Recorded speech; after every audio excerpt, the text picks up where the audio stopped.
Hello everybody, Flamin' Shark back with another video. Today we're checking out episode 4 of ChäoS at Noah. We're in chapter 2. We're about to go to the Phantasm concert, seemingly. Very curious to see what that's like. Looking to run into and hopefully start some sort of conversation with FES and see if she really is a precog, which it seems like we happen to actually have precognitive powers, potentially, while also, you know, obviously having, seemingly also having dissociative identity disorder. There was actually, like, even though technically nothing was really confirmed at all in the last episode, there was a lot that was, again, not, like, fully confirmed, but heavily implied, and I'm very curious to kind of dive deeper into that, and obviously we might not get, like, I mean, honestly, whether, like, to some extent, I wouldn't even be surprised if, like, we never, like, fully get answers for some of this shit, but I am curious to kind of see how long it takes for us to kind of have a clearer picture of what's actually going on, at least as it pertains to Takumi's reality and how much of his reality is actually real, and, you know, like, whether it really is the whole deal where he is Shogun or if it's something else entirely.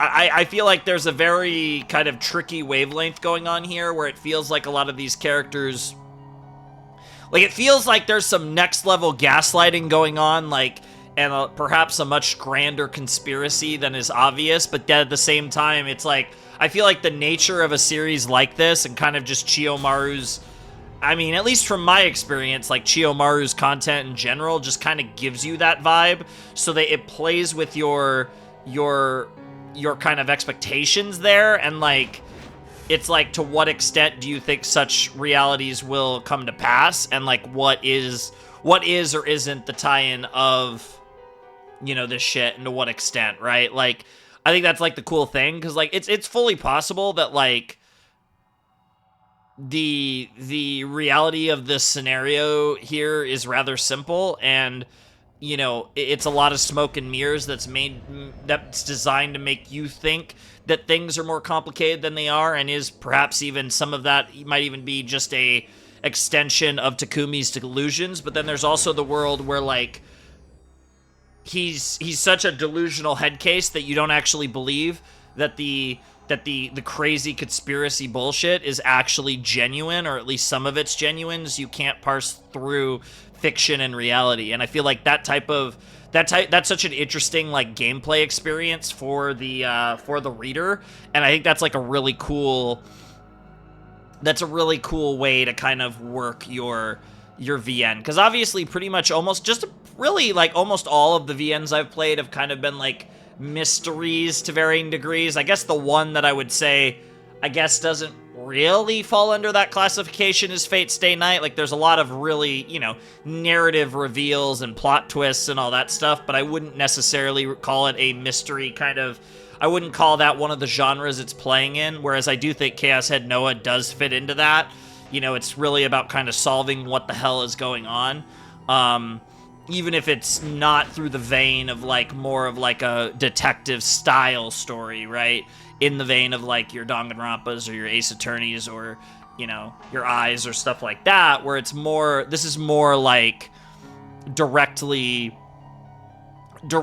kind of just, ironically, this is a story about a guy who really doesn't want to dive deeper into the mysteries at large here, but is kind of just continuing to be pushed there by fate and his own delusions, seemingly. But, yeah, no, I'm very excited for this. Like I said, we're obviously almost certainly going to get a bunch of FES in this episode, and that should be really fun. I'm really excited to get to know her. You know, that little moment of her singing her song by herself was cool. I wouldn't be surprised if we actually get to hear that song, a performance of that song with her band.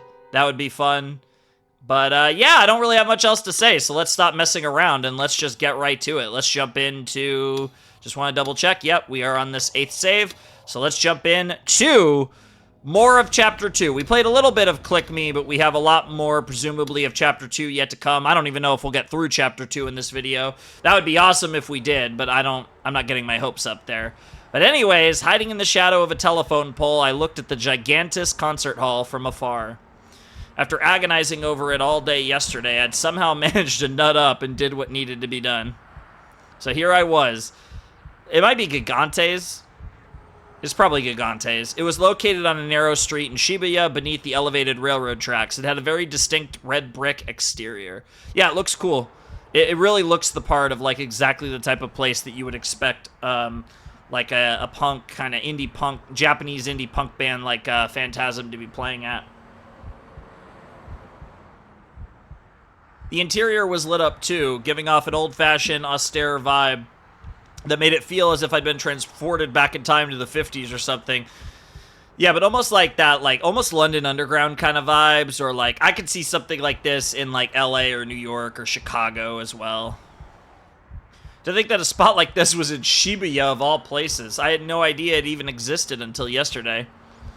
It was only 5 minutes from the station on foot, yet there weren't very many people at all. Every once in a while, a train would pass over the elevated tracks with a tremendous roar, and the telephone pole I was hiding behind would tremble slightly, but that was about it.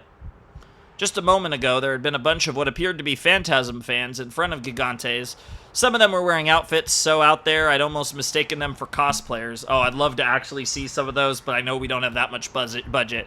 We've actually had enough budget for, like, proper background characters, though, so I guess you never know. However, what surprised me the most was that there honestly weren't that many of them. Despite being such a huge topic online, there must have been no more than 100 people there. Regardless, they were all inside the building now. The concert had already begun, but since none of the audio managed to bleed outside, it certainly didn't feel like it. Yeah, bro. Yeah. I was about to say, bro's anxiety's gonna go off the charts. I actually really like that Gigantes logo. That's very cool style. It feels fitting, like I said. My heart palpitations had gone away after I'd fallen asleep yesterday, but they'd come back with a vengeance the second I'd arrived in front of the venue. It'd been so hard to breathe, I'd almost forgot I was dealing with some kind of heart failure. Or I almost thought I was dealing with some kind of heart failure. But really, I knew exactly why it was so bad. Yeah, because bro does not like the thought of being, you know, in of all things, a like, concert, you know, like a little, like, concert club kind of venue where he's in a small, congested space with a bunch of people. That is, like, literally his worst nightmare.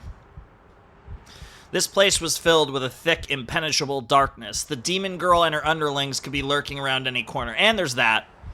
Knowing that, I'd been on the lookout for anyone that might attack me ever since I got here. The sheer anxiety and paranoia was comparable to what it felt like going through the Wands Volcano Dungeon in ESO. Nice. Mobs in the Wands Volcano Dungeon were OP as hell, and it was surrounded by the kind of lava that insta-killed you if you so much as clipped it with your pinky toe. That shit couldn't have been play-tested. The amount of times I've died there, holy hell. Nice. I wiped the sweat off my forehead with a hand towel and gulped down a gob of saliva. Ew, but okay. Right as I did, the door at the top of the stairs opened, and the furious beating of drums reverberated from inside Gigantes for a few seconds. A single guy exited from the door. He jogged nimbly down the stairs and then toward me. Is this gonna be... It'd be so funny if this is Daisuke. Yes! Yo, Taku. Matta ka? Oh, was he... Oh, did we agree to come together? Interesting. I had invited Mizumi-kun to go to the venue with me, as I didn't know his phone number. I'd been forced to go to school today just to ask him to go. I'm a little surprised we skipped that, because we didn't get that at the end of last episode. We kind of just... But I don't mind that. I mean, we don't need to, like, see every event of nominal importance, but... If he hadn't come with me, I probably wouldn't have even made it this far. And even if I'd somehow forced myself to go into the building alone, if the demon girl was there, it would be a certified game over. Nice. So I had Mizumi-kun operate as a scout. I did feel bad about throwing him into the line of fire, so I obviously hadn't told him about that part. The only people I could rely on were him and Nanami, so I picked the less annoying of the two, Mizumi-kun. Yeah, probably makes more sense to go with your player friend, in quotes, as opposed to your sister that you truly hate, seemingly, even though I don't know how much I actually buy that.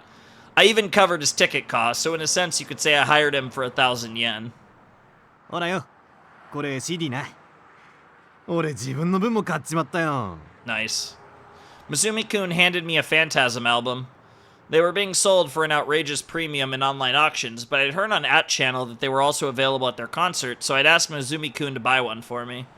And now that I had one, I'd achieved half of the goals I'd set out for myself. As for the remaining half, yeah, bro wants to figure out what's going on with FES, and that might be a little more challenging. You might have to you're gonna have to go inside to have any chance of that. いやー、予想以上にいいな、ファンタズムって。Mizumi-kun had been acting pretty excited ever since he exited the venue. 俺、あんまミーハーになりたくなかったんで聞こうとしなかったんだけどよ。Nice. 今日ちょっと生で聞いただけでファンになっちまった。Hell yeah, I really want to hear them sing. I'm really hoping we get like performance sauce, because I mean, it would be really cool. But it makes sense. This is another thing that's been on my mind with ChäoS Head is Chiyomaru's like the song god. And, like, I've heard, like, genuinely, I think I've heard damn near close to all of the Steins Gate songs. And they used so many as, like, insert songs and in different ways. Especially in, like, Steins Gate 0, they kind of used, like, all the different themes that they hadn't used yet, almost, from my understanding. I'm sure there's more out there. Because I know, like, every different release version of Steins Gate has, like, its own OP. But, Chiyomaru is a musician, so, like, he's, like, really good with music stuff, and that's another thing I'm kind of expecting in Science Adventure, is for there to be, like, a lot of fire songs. Potentially in the game, in addition to just, like, OPED stuff. I wouldn't be surprised if we get an actual song from Phantasm. Maybe it's just the song that we got teased of in FES's first appearance in the game. But whether it's that in, like, proper, like Phantasm song form or something else, either way, I'm, like, really excited for getting to hear them potentially sing in this episode. That would be so fire. The other thing I'd asked Mizumi-kun to do was report anything in particular that stood out about the band members. I knew they would all come out on stage once the concert started, so all I'd wanted him to do was a quick scan, then head back to me right after. And yet, despite my very specific instructions, he hadn't come back for a full 5 minutes after the show started. That was probably because he'd listened to the entirety of the first song. 特にボーカル。ありゃマジでいい女だぜ。I'm assuming FES. お前、女見る目あるな。Oh, that's crazy that I started laughing and then he said, holy shit, dude. Daisuke's crazy, dude. Mizumi-kun's, he's something. I mean, I don't disagree. I would love to see FES again, but she was very pretty from what we saw in I believe that was in episode 2. I sighed internally, thinking with the wrong head like usual. Why was I even surprised? So much for I'm no sheep. どんな人だった？ああ、そっか。報告な。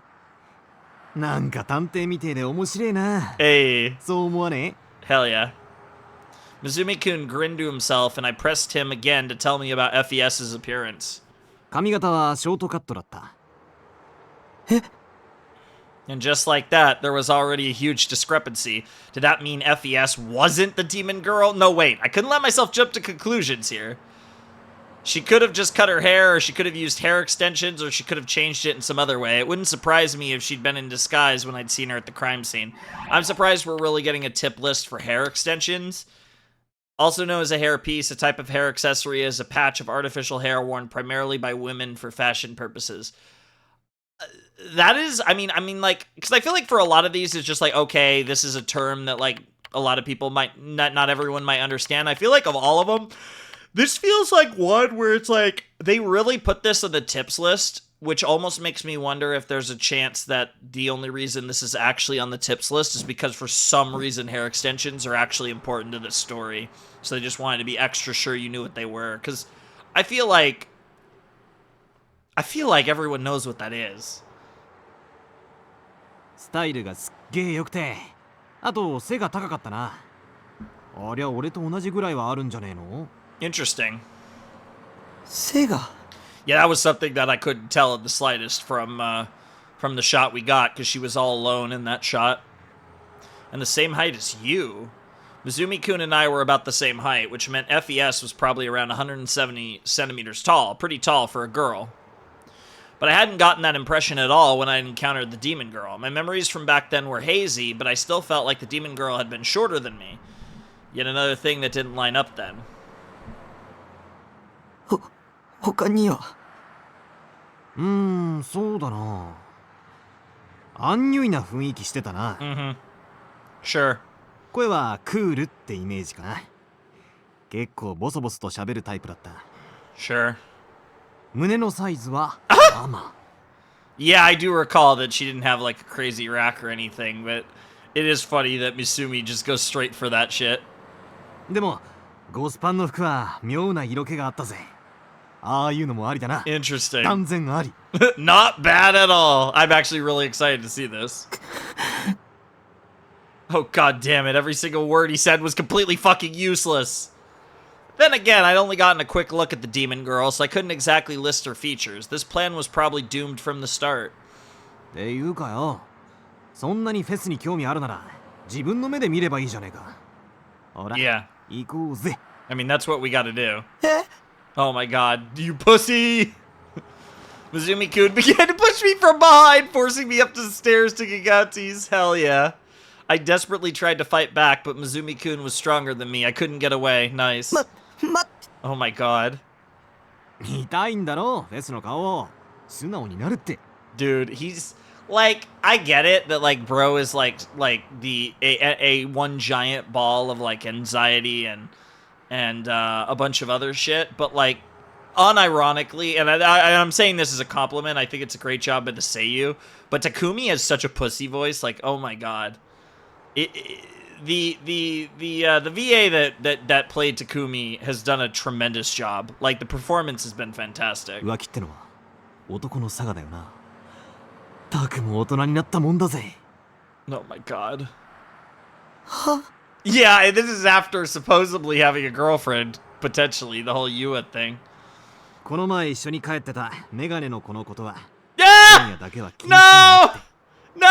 俺も田中のことは忘れるからよ。 No! What are we talking about, bro? What the hell was he talking about? Yes, thank you, Takumi. Oh, man, he's such a player, it's absurd. I tried to stand my ground and fight back. To my horror, I realized that I was already at the top of the stairs. While it was only the second floor, if I were to slip and fall, it would hurt like hell. Just the thought made me stop resisting as hard. And in that moment of weakness, my entire body weight was sent crashing through the door and into the venue. Okay, I can't wait to see the inside. Yeah, let's get the scene change going. What do we got? Oh, yeah. I saw a blonde. The second I hit the inside, an explosion of sound blasted my eardrums. I never experienced something so loud before. Okay. Even the pit of my stomach was being forcibly shaken by the vibrations. It was so intense, it felt as if my entire body was being crushed to pieces. There were no seats in the venue. Everyone was standing up to watch. They were all rocking their bodies in rhythm with each other, shouting F-E-S, F-E-S, F-E-S as their fists shot up and down. Still nowhere near the level of a Wotage performance, though. Now this one, I am not familiar with. A unique cheer performance, the selection... Oh, okay, I know what this is. I didn't know what it was called, but I have seen this before. Yeah, it's where they... Yeah. Yeah, this is a very Asian thing, like Asian culture thing for, like, music. A unique cheer performance that a selection of fans enact at idol concerts and other live shows. Some performances include very intense physical movements, with each and every one of the movements having a specific name to them. Fans and an audience performing wotage in perfect coordination is a sight to behold. Yes, it is. You look that shit up online, it's actually kind of crazy. A lot of times glow sticks are involved as well, or like something that lights up. It's pretty cool. The heat was devastating. It made me want to vomit. Oh, great. As long as I don't have to see it and you don't make the sounds. I might have been an otaku, but I was definitely not the type to obsess over idols or voice actors. Honestly, I hated this kind of atmosphere. Yeah, because they're not 2D. I'm a little surprised on the voice actor thing because obviously voice actors are involved in anime. I'd be super curious how bro would have felt about like stuff like VTubers, because I mean obviously this is before that era. You know, this is at least 10 years before VTubers became like a real thing. Probably a little, really, I mean, as far as really getting popular, a little more than 10 years, but I could tell I stuck out like a sore thumb, but thankfully nobody was paying any attention to me. There were so many people in front of me, I could barely see the stage at the far end of the room. Just the blinding stage lights and the faint figures of 4 people standing under them. That's the other thing, too, is we have FES, but presumably, I guess, it's a band of 4, yeah, so we're going to get, theoretically, 3 other characters that might have some relevance, even though I'm sure FES will be the most important of the 4. And as I was getting overwhelmed by everything around me, Mizumi-kun handed me a plastic cup of soda. Seemed like Mizumi-kun had paid for my ticket, too. I have to make sure to pay him back later. I thought you paid him. Or did you give him the 1,000 yen and he paid for both, but you agreed to pay for both tickets? Okay, that's a little confusing, but I think I figured it out. Before I knew it, the song was over. The audience clapped and cheered. We're gonna get to hear the next song. I bet. We got to.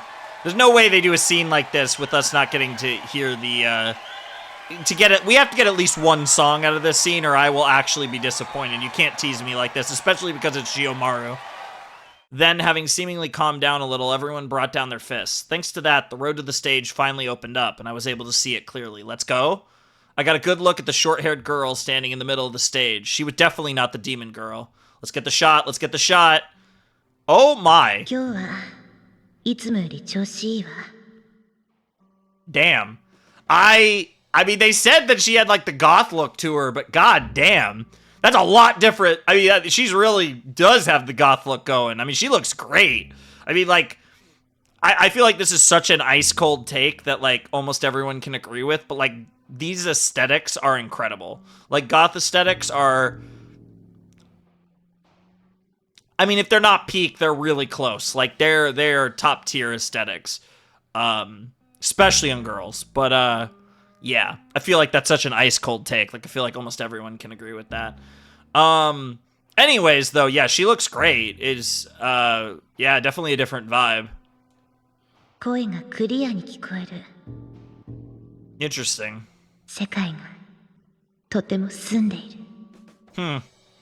Translucent's an interesting word to use there. The voice coming through the amp sounded nothing like the demon girl that had said those cryptic words to me. Mizumi-kun was right. FES definitely had an aloof vibe to her. No, for sure. She definitely, like, playing a persona, but I also wouldn't be surprised if it's that different from her regular character. Despite her short hair, she didn't feel boyish. She gave off this mysterious aura with a mix of charm, allure, and a hint of distance. Yeah, she's definitely got some waifu potential for sure. She's a vibe so far. Definitely into her. And to top it all off, the silver accessories she was wearing all glittered fantastically as they reflected the lights. It felt like I was starting to understand why there were so many threads about her on that channel. In this kind of concert, I'd always thought that the band members would be more energetic, but FES seemed incredibly indifferent during the intermission. She was pretty much the exact opposite of the excited audience. Maybe that was just the type of person she was. You haven't heard her sing yet, though, and who knows how her singing style goes. But it seemed like the audience wasn't surprised by that. They just stayed silent during the break, listening closely to FES's words. Yeah, there is a little... I will say this does have a little bit of a cultish vibe, which is ironic, because she's got, like, the gothic... appearance, which, you know, can certainly lead you down a few paths, potentially. Kokaitis, huh? I am familiar with that term, but I don't know... Yeah, okay, it's Greek. Okay, that sounds about right. It is one of the 2 rivers located at the entrance to the underworld. The name translates to the River of Lamentation. The dead cross this river in order to enter the underworld. I was familiar with the term. I didn't know what it meant. If I had to guess, I was going to assume it was a name in Greek mythology, but I was going to assume it was a name of a person, like an actual character in Greek mythology, so... Yeah, not quite. Interesting. And her quote is, perhaps is that the gate to Kokaitis has been closed. Okay, the gates of hell, so to speak. Gates to the underworld, basically. Very cryptic way she's talking, leaning into it, very... This feels like a bit... This does feel performative, but I feel like there's, like, underlying meaning and truth in what she's saying, even though she is playing a character. I'm sorry, what? Kokaitis? What language was she even speaking?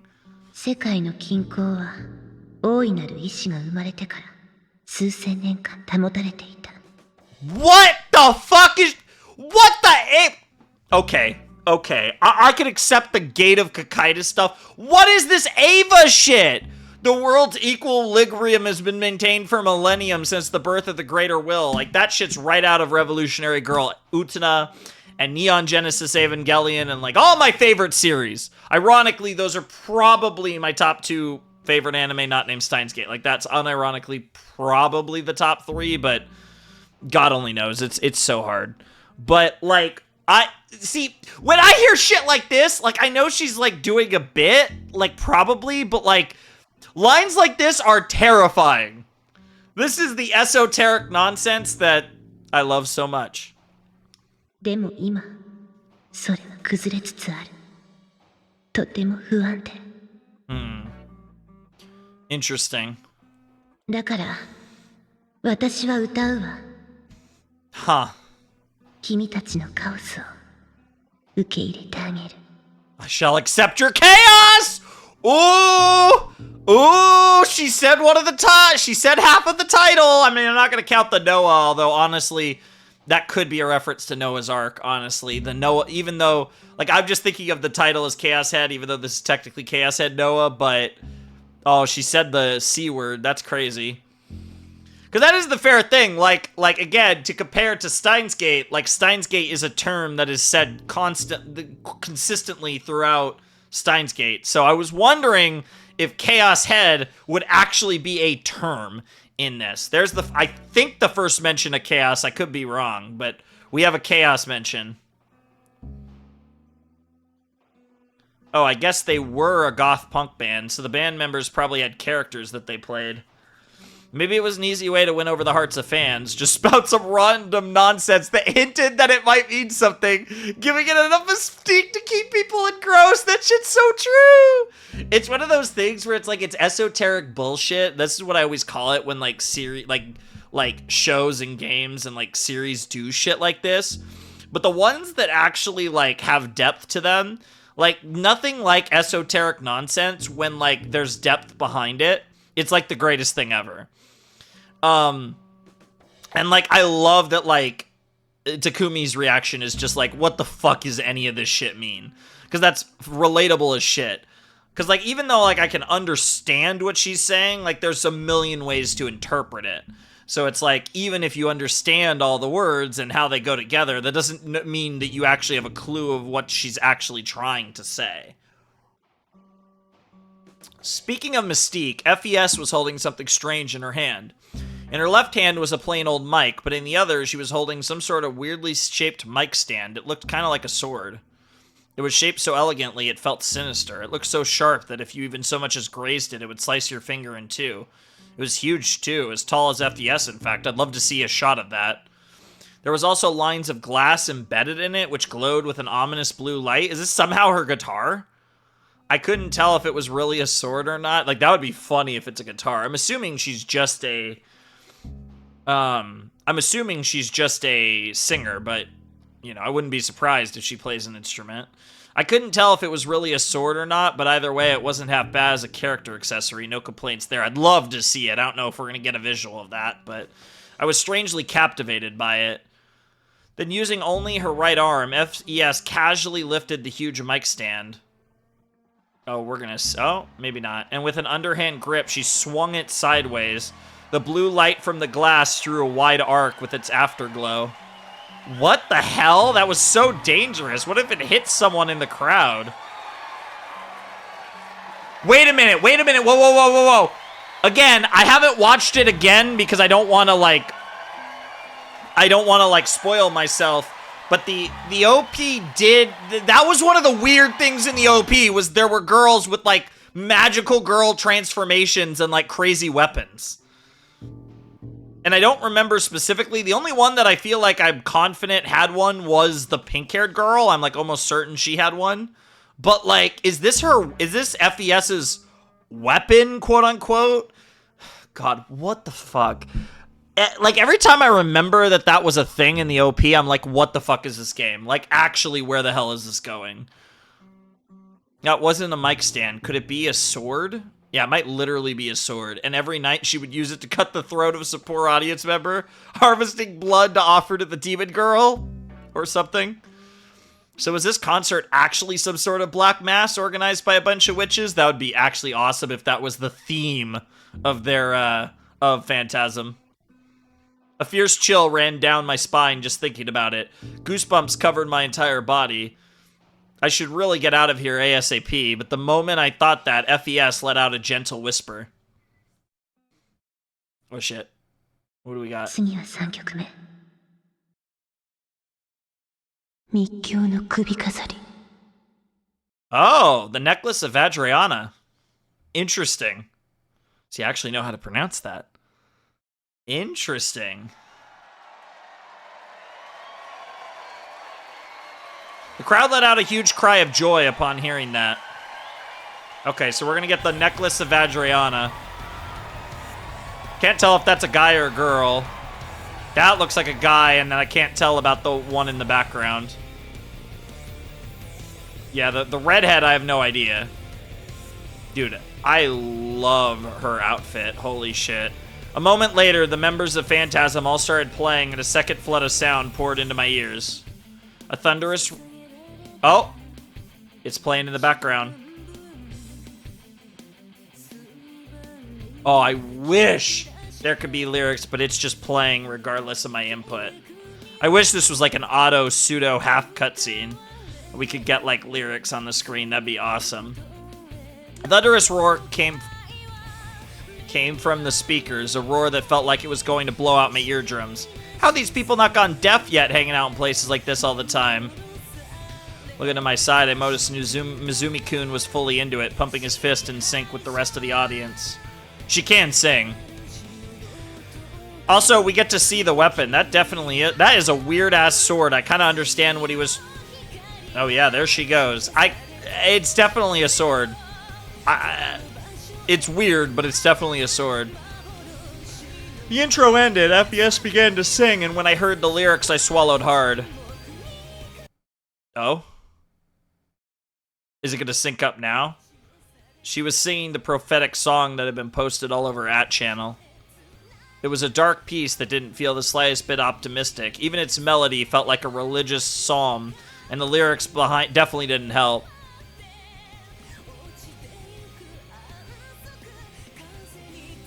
Everyone was getting riled up at first, but as the song went on, the excitement dropped further and further, and by the end, everyone just stood there, not saying a word.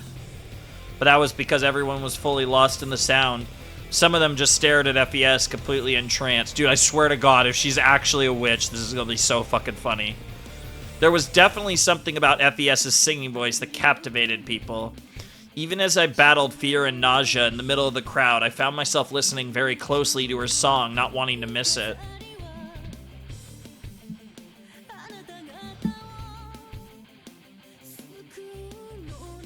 Goosebumps sprang up all over me. For a moment, it felt like the air itself had frozen over. Interesting. Cool song.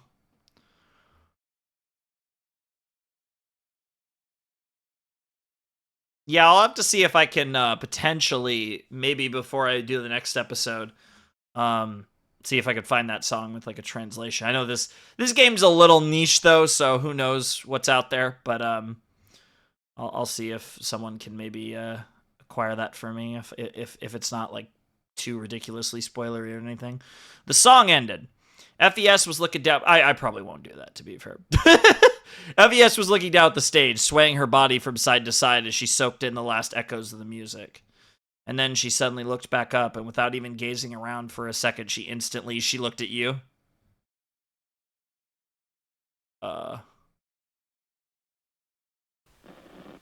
Looked at me. Interesting. It wasn't like she just glanced in the general direction of my eyes, or like she briefly made eye contact with me or anything like that. FES was blatantly looking right at me. I'd even go as far as to say she was staring at me, fixedly, as if evaluating my existence, as if searching deep within my heart. Her gaze was all too intense, yet, somehow, she seemed a little sad. Interesting. So she could, like, presumably she can tell that you have precog as well, because I assume that's what that is. Maybe there's more to it. Maybe she somehow knows you have DID if he even does. Interesting, though. I assume this is related to the precognitive stuff. That's an interesting delusion trigger moment, by the way. Before I knew it, I was rushing outside. I'm like, I guess, like, there's, like, probably the delusion where he thinks, oh my god, this girl wants me, and then there's the delusion where he thinks, like, oh, this girl's gonna try to kill me or something. Before I knew it, I was rushing outside, although I don't know, because like I said, we're saving those delusion triggers for the future. We're gonna see where this takes us without the delusion triggers. I feel like we'll get a very neutral ending, presumably, our first playthrough. Before I knew it, I was rushing outside. Unless this game is all about facing reality, and I could somehow get the true ending is just never doing a delusion trigger. That would be very funny. I ran down the stairs outside Gigante's and crouched down on the bottom step. I tried my hardest to catch my breath and calm down, but to little avail. I really shouldn't have gone in there. My heart was pounding. My entire body was drenched in sweat. おい、どうしたんだよ、タク。いきなり飛び出して。Mizumi-kun had followed me. He sounded upset. もう出ちまうのかよ。これからさらに盛り上がりそうだったのに。で、どうだよ、フェスは。可愛かったろ。Yeah, I dig the vibes. I mean, like, I'm not, like, completely in love with, like, her mascara, but everything else about... I mean, it's not bad, it's just... But everything else about her design is magnifique. Her, stage outfit that she's wearing, I guess we could say. Without looking up at him, I shook my head. Who cared about that? Sure, she was cute, but I wasn't into 3D girls anymore. And more than anything, those lyrics, yeah, that we don't know what they were about, obviously. I hadn't caught everything, but from the little I'd heard, there was no way they hadn't been talking about the new gen cases. Of course, there was no definitive proof, but FES definitely knew something. I could feel it. I couldn't tell whether or not she worked for the demon girl, though. The girl, now dyed a brilliant red, looks back from beneath a Oh, this is a song about the crucifixion. Oh, shit. Oh, let's go.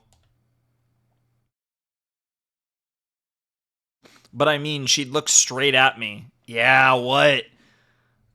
Oh, I'm so excited to see where this goes. That hadn't been a delusion, and it wasn't a misunderstanding on my part either. There was no doubt about it. FES had looked at me. Just what were the emotions swelling in her eyes? What meaning did they hold? Why had her expression looked so painful?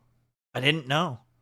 Maybe I'd find out if I asked her directly, but that would never happen. I couldn't set foot in the concert venue ever again, let alone speak with FES. I feel like FES is going to seek you out now, potentially. もう二度と来るもんか。 The ironic thing is... Yeah, I feel like FES is gonna find you, bro. I don't think you're gonna have much of a choice in the matter. Wiping the sweat off my forehead, I managed to squeeze out those words. And this is just the end of the scene. He goes back to his shipping container. Yep. Okay. Interesting. I honestly thought that scene would probably be a bit longer, but I don't mind. Anyways, I logged straight on to ESO as soon as I got back from the Phantasm concert. The potato chips I had with me were already soggy, but I couldn't care less. Soggy? The fuck? How do potato chips get soggy? What does that even mean? But I couldn't care less. They were still surprisingly tasty. Ew.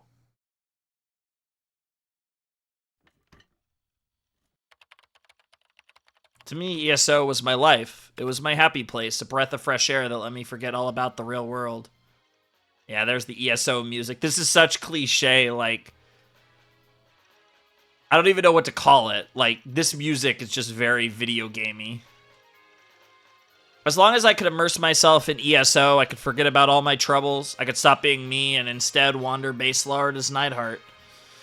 But today, for some reason, Neidhart was a little off. Yes, I knew that he relied entirely on my outputs and my decisions, but somehow I found myself struggling to pull off things I could normally do with my eyes closed.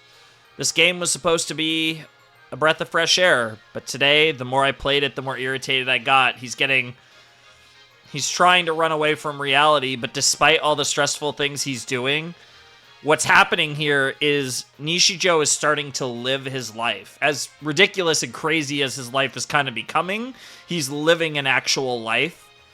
And I wonder if this is going to be a continued thing where he's going to gradually shy away from the gaming world and eventually, I would assume, eventually Seraton. And that's going to be like a big like story arc, a character arc, I should say. Not really a story arc, but just kind of part of his like overarching story as far as his character development is concerned over the course of the game. なんだよこいつ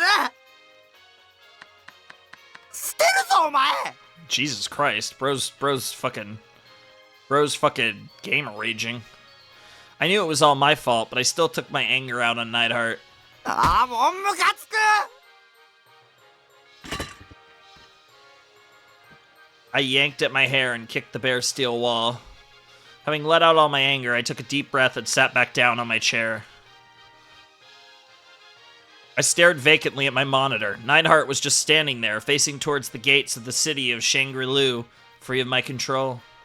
His back was facing toward me, just as it always was when I fought enemies. And of course, he was at the maximum level. It's funny how many times we've seen this shot in the game already. 僕の経験値っていくつなんだろう Ha! That's funny. Had the human known as Nishijo Takumi leveled up even slightly since he started playing ESO? No. Since he'd been born? If I had, then why was I still so bad at talking to people even though I was nearly an adult? Why was I a borderline shut-in? If I didn't log in as Neidhart for weeks, would he also turn into a shut-in like me? Whose eyes are those eyes? I suddenly remembered those words as I stared at Neidhart's back. It's literally that same thing where we've talked about the meta element of like the player watching him when we talk about the whose eyes are those eyes thing, and he is literally those eyes in this moment, the player in the game to the game character. So it's like another degree of separation here in the meta. It's very cool. I was mildly interested in what Neidhart would do when I wasn't controlling him. So figuring I'd observe him for a little bit, I let my keyboard alone as I ate some chips. もしナイトハルトに自我があるとしたら Ego's an interesting way to put it. That's an interesting term to use. Then surely he'd waltz right into the city of Shangri-Lu, wind blowing against his shoulders, right? He was the hero everyone worshipped, after all. Oh? ねえナイトハルト I'm always... 僕はいつでもお前を見てるんだぞ That's crazy. This is also like a crazy... This is a crazy delusion trigger point. I'm not gonna lie. お前はそれに気づいてるの That's wild. That's such an interesting place to have a delusion trigger as well. I mean, like... I'm so... like... It's so fascinating because I do love that it's not like... It is still technically like... It's really not a binary decision, actually, because you have three options. You can green delude or positive delude or whatever. You could red delude or negative delude, and then but you could do nothing. So every choice in the game, until we get a choice that isn't a delusion trigger, which I'm going to assume every choice in the game is a delusion trigger, and there's no like text-based choices in this game. It's really an interesting idea because every choice in the game so far has three options. There's been no binary decisions in this game. It's all been a, essentially, yeah, like positive, negative, or neutral. And then, nah, what's about to happen? Without me even touching the keyboard, Neidhart, who had been standing with his back to me, there's no shot. Suddenly turned toward me. Nah, there's no shot. Or so it felt. Lol. Yeah, I was gonna say, there's no shot. なんつって Yeah, no. That maybe in one of your delusion triggers, or both. In the end, I'd stared vacantly at the monitor for over an hour, but Neidhart stayed completely still the entire time. Technically not still. He is doing that little, like, bounce or whatever. But I get the point. Oh, this is a new location. I'll tell you exactly what happened. I reluctantly decided to go to school today, but before I knew it, I found myself going to buy a phone with my little sister. Hey, we're gonna get some more Nanami. I'm sure you don't understand what I'm saying, but I don't really understand it either. I thought I was going insane. Short for the full quote, I'll tell you exactly what happened. I blank, but before I knew it, blank. I'm sure you don't understand what I'm saying, but I don't really understand it either. I thought I was going insane. It wasn't anything simple like hypnosis or super speed. On top of that, I feel as if I only got to experience the tip of the iceberg. A quotation from a popular manga about bizarre adventures, often used in order to cope with difficult to understand situations in a comedic fashion. I'm not gonna lie, I feel like I probably should know this quote because I'm through 6 parts of JoJo's. At this point, I've watched, at the time that I'm recording this, I've seen all the anime of JoJo's that's out. So everything from Phantom Blood through Stone Ocean. I don't recall this quote. So either I'm stupid or this is like a part 7, part 8 quote. I don't even know if part 8 probably didn't exist when this came out. So this is probably either a part 7 quote or, because yeah, I don't even think part 7 would have started yet, because I think part 7 or part 8 I think was like through most of like the 2010s. I think I could be wrong about that, but in terms of like released for the manga, I want to say part 8 was like most of the 2010s. That might be completely wrong. Part 7 was probably, in fact, I'm pretty sure part 7 would have been out by this point. So this could be a part 7 reference, but if it's not a part 7 reference, I should know this reference. But I can't put together who would be saying this. But obviously a JoJo's reference. I don't think it's the first one either. I'm pretty sure.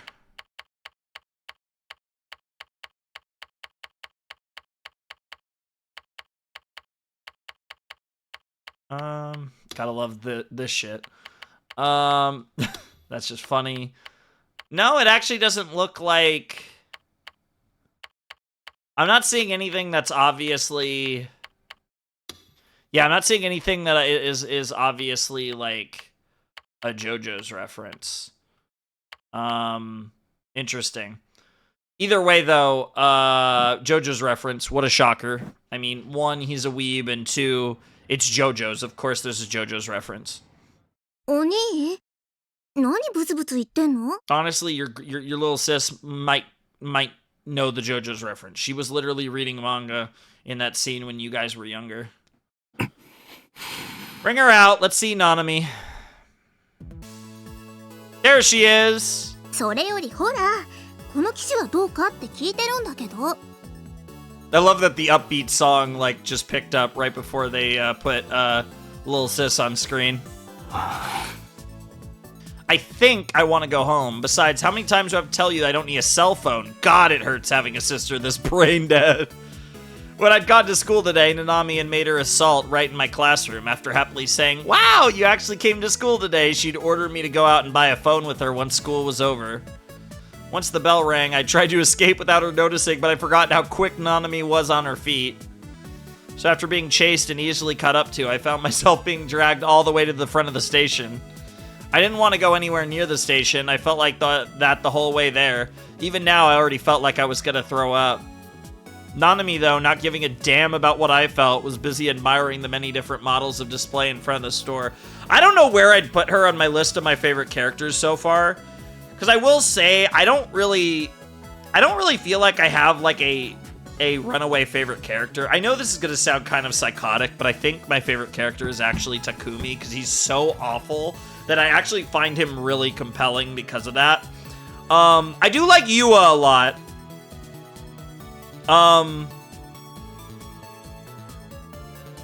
Nanami's really cool. Daisuke's funny, but I don't think he's my favorite character. And, like, yeah, I mean, like, we had, like, Dr. Takashina and Hazuki for a little while, but neither of them have had much. We met Suwa and Bam, but neither of them have had much of anything. It's really Takumi, Daisuke, Nanami and Yua are really the only characters that we like have actually like really had significant interactions with so far in the game, which is kind of wild. That we're you know, this far into the game and we've really only had like real interactions, it feels like, with 4 characters, even though there's been a plethora of other characters that have popped up here and there, like for a scene or whatever.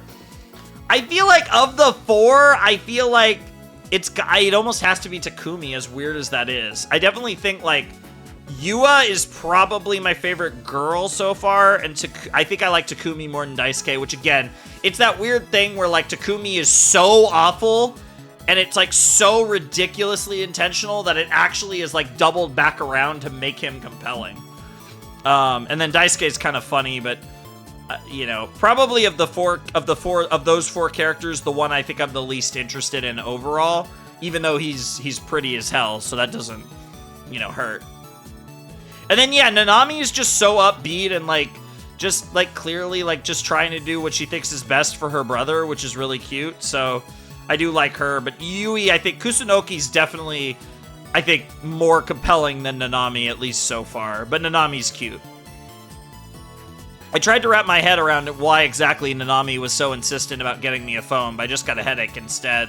I'm really excited for FES though, like that. They're teasing her. We twice have kind of teased her, but we still haven't really gotten to like for her to really be a character yet. これ色が結構可愛いじゃん。いいと思うな。 Since she was asking for my opinion, I gave a simple reply, oh no. それっていい？でもな、お兄にはちょっと可愛すぎかも。似合わなさそう。 Yeah, that's fair. It was probably like pink or something. See, it didn't even matter what I said. That would happen regardless. I'd completely lost track of how many times I'd said that's fine by this point. She would ask for my opinion, but she didn't actually intend to listen to it. This was exactly why 3D girls suck so much ass. That's funny. お兄、大丈夫？やっぱり人の多さにやられちゃった？マクディで休もうか？ Hey! Get some McDonald's. Let's go. Chicken nuggies. Get some hopefully hot-ass fries. McD? The fucking prime hangout spot for DQs. That place was hell incarnate. Dude, imagine like an otaku that like doesn't like McDonald's. That's actually crazy. I mean, I get it. It's because like a lot of people like to hang out there. I violently shook my head no. そっか。じゃあなるべく早めに決めるね。でもちょっと迷っちゃっててさ。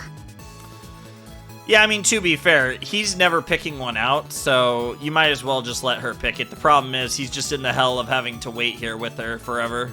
I sighed, deciding to just leave Nanami behind and go home. While Nanami intensely examined the array of cell phones, I took my chance to slip away. Based. That's actually really funny. There's that damn shot. Shibuya 107 and... Inside, you are... I would love to be able to read that text. It's just small enough where it's hard to read. You are something something. I want to say like a waiting moment or something. But I would love to be able to read that. Right as I turned towards 107, I saw something so strange it stopped me dead in my tracks. Oh no. Oh no. And like, this is the thing too, is like this shot of Shibuya and like kind of what we saw like in, I think the, you know, not just the intro, but even like kind of like the title screen of the game. It's like very curious. What was that? Okay, we scroll down. Across the crowds of people, on the stairs to 107, stood a girl that stuck out like a sore thumb. Interesting. I do see the stairs on the side there. We zoom in. Was she holding a sword? Oh, it's FES time. The color and aura it gave off felt somewhat similar to the mic stand FES had been using at the concert. In fact, I'd say it was perfectly fair to think of them in the same vein. Oh, are we implying it's another girl with a sword? But even then, it was still one massive sword. It might have been even longer than FES's mic stand. To my surprise, the girl was wearing a Suime uniform. Is this going to be pink hair? I couldn't make out her face from this distance, but despite holding something so conspicuous, the girl seemed relaxed as could be. Simply watched the people walk down the street from atop the stairs. Talk about bravery. I was seriously impressed. I wonder, and I'm gonna assume it's not a delusion thing, but I wonder if regular people can't see the... I wonder if regular people can't see these weapons. And, like, these people that have them just carry them around all the time, so they're prepared for battle, and it's one of those things where it's like they don't disappear. They're just these giant weapons they have to lug around, but they're, like, invisible to people that don't have, like, the gift or whatever. And maybe like, Takumi is, like, has the potential, so to speak, to, like, I don't know, fucking fight with, like, crazy, presumably magic swords, although God only knows. Because, again, I don't know what to make of this world and whether I think there's anything actually magical in this world, given that this is still technically the same world as Steins Gate. Oh, so I'm not gonna lie, that girl that's near the crosswalk light, just to the right of it, with that like suit on, the hair, she kind of gives a little bit of Makima vibes. I couldn't believe she was walking around right smack in the middle of Shibuya with that massive toy sword. Must have had one hell of a humiliation, Fetus. I don't think it's a toy sword, but I like, the more I think about it, it honestly would make a lot of sense if normal people can't see it. And I wonder if maybe that's what FES picked up on, was the fact, like, maybe she could tell that Takumi could see the sword, or maybe she was picking up, like, some aura, some, like, potential. He has the potential, right? Like, some bullshit like that. Was the sword a cosplay prop from some new anime? Then again, I was pretty familiar with all the anime that were airing. Was there really a series with a sword like that? Had slipped under my radar? Of course, walking around Shibuya holding one would be too much for me, but the sword itself was pretty damn cool. Kind of wanted to get one, honestly. I wondered if I could get one in Akiba. Even better if I could order it online. I'd love to see this sword and the girl, but... Oni? Oh no, Nanami caught you. Damn! I was suddenly struck with an elbow to the back. The pain almost made me black out and collapse on the spot. That's how you know that she's his sister. She's beating his ass. That's classic sibling behavior right there. I turned around to find a Nanami with her hands on her hips, sullen as could be. もしかして逃げようとした？ Yes. Yes. 確かにナナが選ぶのに時間かけすぎたのは悪いと思うけどさ。 I love her faces. She has far and away the best faces of the game so far. Because I feel like most of the characters that we've met in the game so far, like when you look at Takumi, Yua, and even like FES from what we've seen so far, like most of the other characters, I mean, I guess Takumi, we don't really get to see his faces typically, but like the other girls we've met so far are not very expressive. That's kind of not their personalities. Nanami is like the one girl that is very expressive, and she has great faces. だからってナナを置き去りにして逃げようとするなんてひどいよ。 I have actually really liked the faces in this game, but like I said, most of them have been pretty simple and not very over the top because of the characters involved. Damn, she's actually crying too. Bro, you gotta take this beating. I lazily shook my head from side to side. お兄のバカ、携帯の電磁波の浴びすぎで腎臓を悪くして死んじゃえ。 Wow, that's a weird baka baka soon rant. But let's read about electromagnetic waves. Okay, oh my god, they actually wrote quite a bit about this.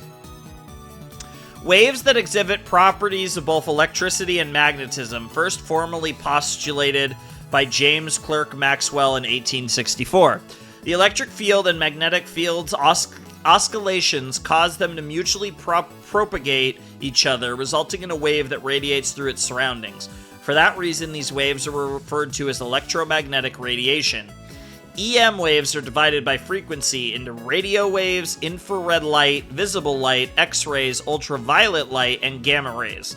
Electromagnetic waves have long been thought to have harmful effects on the human body, but the World Health Organization has made a statement claiming that there is no scientific foundation behind the idea, nor any evidence that supports a casual relation between the two. However, there is currently no evidence that disproves a relationship either.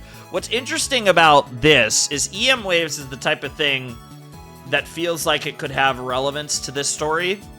But again, despite this grander universe having the tagline of science adventure, so far this game doesn't seem very rooted in any realm of scientific theory, but there has been various scientific terminologies that have come up.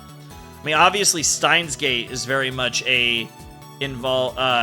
definitely lives up to the science adventure moniker, and I'm sure other games in this franchise do. I'm not really sure yet whether I'd say this one does.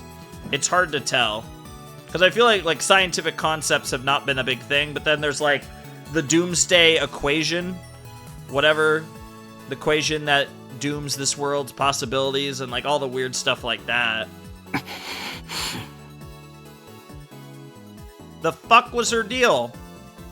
一生懸命お兄のために選んであげてたナナがバカみたいじゃん。 Wow. こうなったらもう適当に決める。お兄なんてナナと同じ機種で十分だよ。 Nice.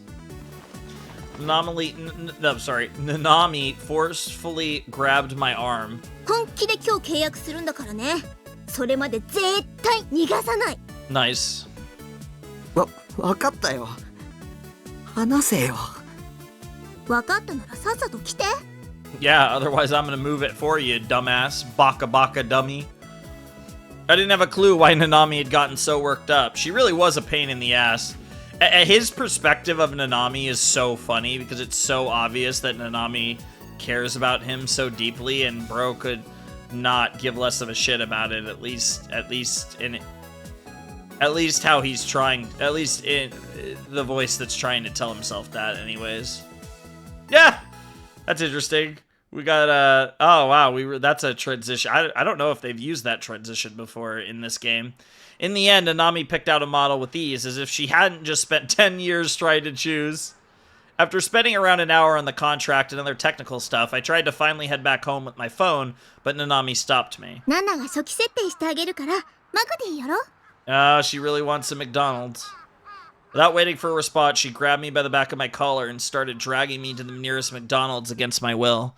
I mean, McD is like a very basic, like, honestly, a very simple, not ridiculous at all, McDonald's stand-in name.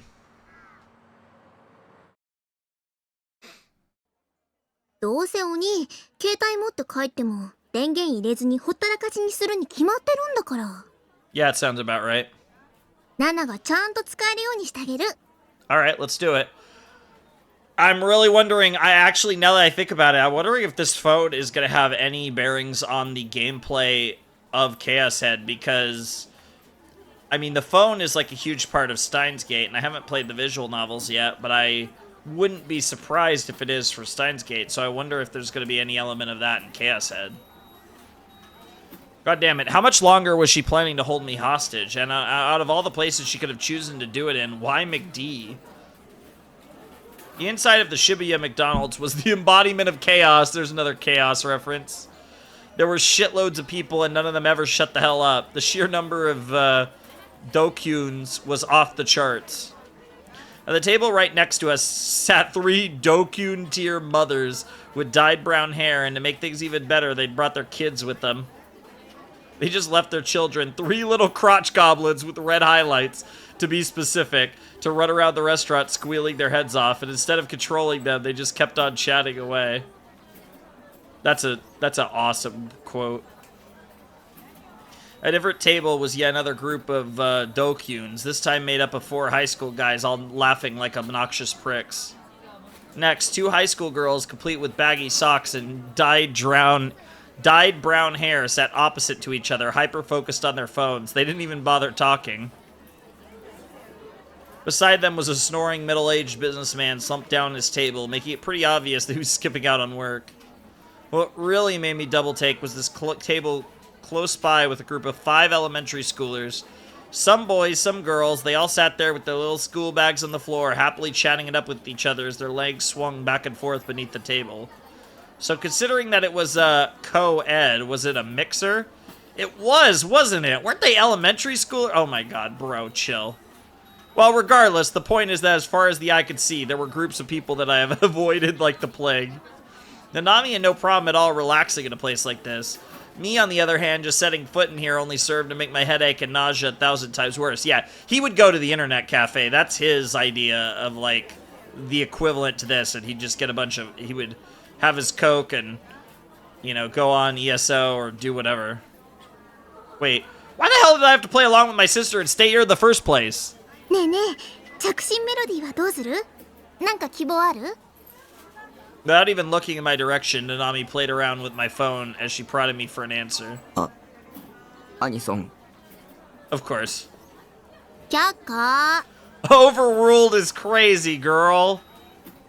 そんなだからお兄はオタクさんなんだよ。 Yeah, it's fair. I mean, he is one. You're the one asking me what I prefer. Come on, it's my phone, so at least let me pick what I want. あ、そうだ。大村彼らも新曲にしたら？あれすっごくいい曲だよ。最近のナナのお気に入り。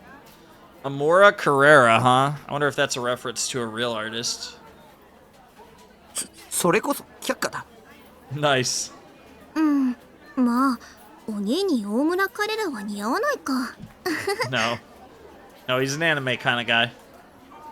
We're showing how little she actually cared about what I thought. Nanami took a bite of one of her French fries. Let's go! McDonald's French fries. That's why you come here. I should probably mention that this bitch asked for a fish sandwich combo before dinner, one that I had to pay for. I, meanwhile, was feeling so garbage that my appetite was long gone.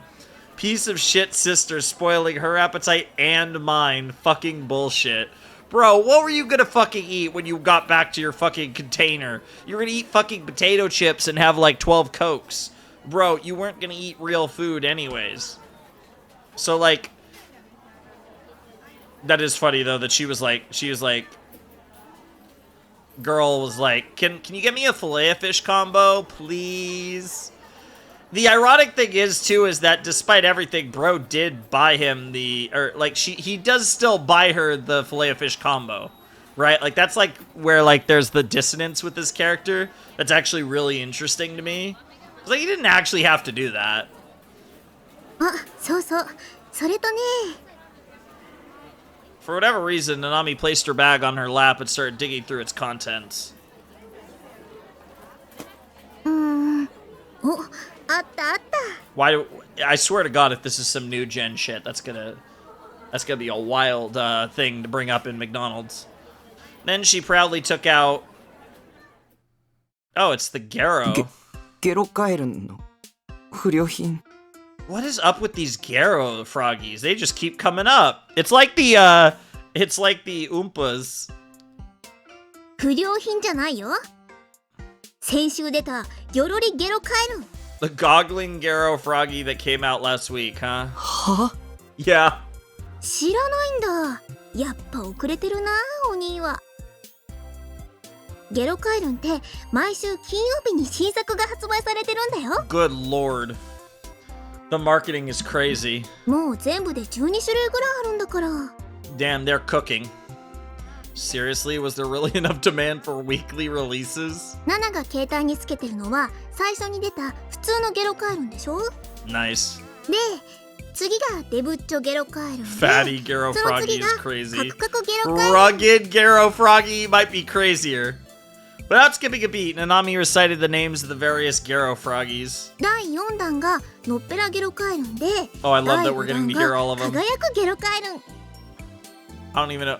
What the hell? 第6弾が一番人気があって猫ゲロカエルンっていうの。 Oh, of course it's the Neko Garo Froggy. That's awesome. Of course that's the most popular. Classic Japan. その後が幽霊ゲロカエルン、 Nice. 眠るゲロカエルン、燃えるゲロカエルン、ゾンビゲロカエルン、酔っ払いゲロカエルン。 This is ridiculous, and I love all of it. How the hell did she remember all those? Hang on, had she got all of them? お前コンプリートしてるのもちろんだよ。全部集めなきゃ意味ないもん。I mean, honestly, I feel like this is something that weirdly enough, I feel like our boy can relate to. The problem is, he everything he could relate to here is related to like anime and manga shit. So like gaming and like, you know, we'll just say anime shit. So like he wouldn't relate specifically to this, but you know, if he really thought about it, it's a type of thing that I feel like this is such a thing that he would say in another context. 毎週買うのに行列ができるんだからね。 Damn. For a half-assed piece of garbage like that, to be honest, even I could shit out a better design. Nice. Wait, why had she even decided to start lecturing me on Garo froggies to begin with? That's a good point. というわけで、このギョロリゲロカエルンあげる。 Did she get two, or is this hers? Because if this is hers, that actually has a lot of meaning behind it. なんでこのストラップを携帯につければ、少しは女子から「お、やるな」っていう目で見てもらえるから。 Wow! Bros, dude, Wing Woman Nanami is crazy! After saying that, Nanami started to put the strap on my phone. I don't want that, the fuck? コンプしなきゃ意味ないんだろ。僕がそれもらったらお前揃わないぞ。 She's gonna say she got two. 心配しなくても大丈夫。2つ買ったもん。 Yeah, she cooked. She was prepared. 毎回2つ買ってるのか。 No. This was all part of her plan. I was starting to seriously doubt her aesthetic taste. 今回だけだよ。お兄の携帯用に余分に買ったの。 Nice. わざわざ。 Yeah.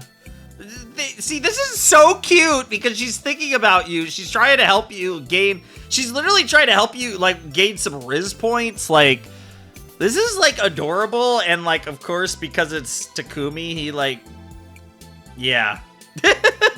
I don't even know how to continue that sentence.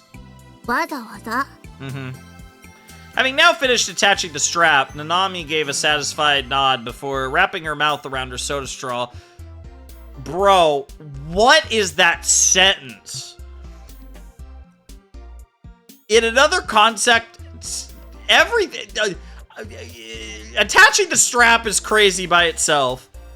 Wrapping her mouth around her soda straw is a crazy way to describe that. We did not need that much description. Then she suddenly leaned forward, startling me.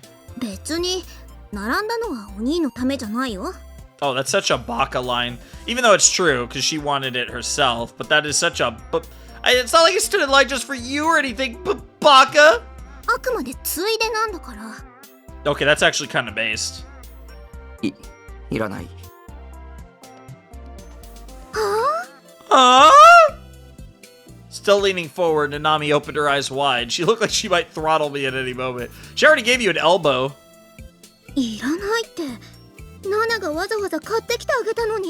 Yeah, even if you don't want it, or even if you don't, like, want to put it on your phone, like, there's no way you can, like, reject this gift. I mean, it's Takumi, so he can, but, like, this is such a heartfelt thing, honestly. ついでだったんだろ。っていうか、僕、ゲロカエルンとか興味ないし、むしろキモいし。Damn. だからお兄は女子にモテないんだよ。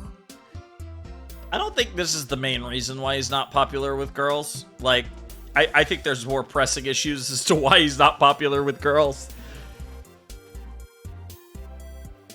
I'd almost expected her to slap me, but surprisingly, Nanami managed to rein in her temper and sit back down. Then, instead of taking her anger out on me, she started nibbling on a fry instead as she sulked. If we got, like, her cute, sulky face with a fry, like her putting a fry in her mouth, that would be so adorable. I know we're not getting that, but that would be so cute. でも抵抗しても無駄だからね。ギョロリゲロカエルン、もうくっつけちゃったもん。 Damn. Resistance is futile is crazy. She sure was acting like the queen of everything. Then again, I knew jack shit about cell phones. So it was true that Nanami knew best here. もし勝手に外したら毎週並んでもらうの K だからね。 Damn, that's a crazy threat. 並ぶって何に？ For the Garo froggies. 決まってんじゃん。新作ゲロカエルンを買うための行列。2時間待ちとか普通だから。 That's insane. That's actually insane. Not a chance in hell. No way was I gonna let my sister hit me with a threat like that. For a while after that, Nanami wordlessly continued to fiddle around with my phone. I wasn't particularly picky about whatever she was setting up, so I was honestly grateful for the silence. なんだか変な気分だな。 Oh?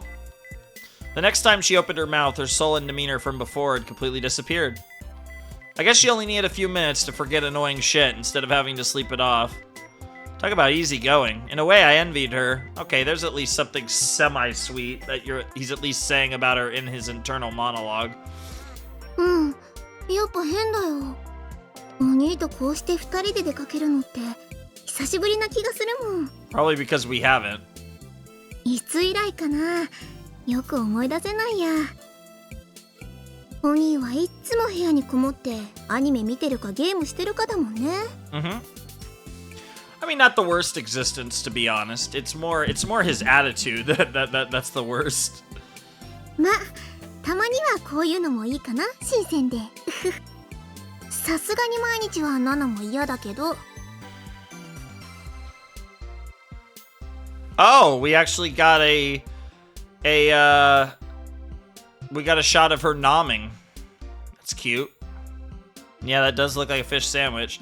Doesn't really look like a fillet of fish, but we know that's what it's supposed to be. I mean, I guess the bun does kind of look like the fillet of fish bun.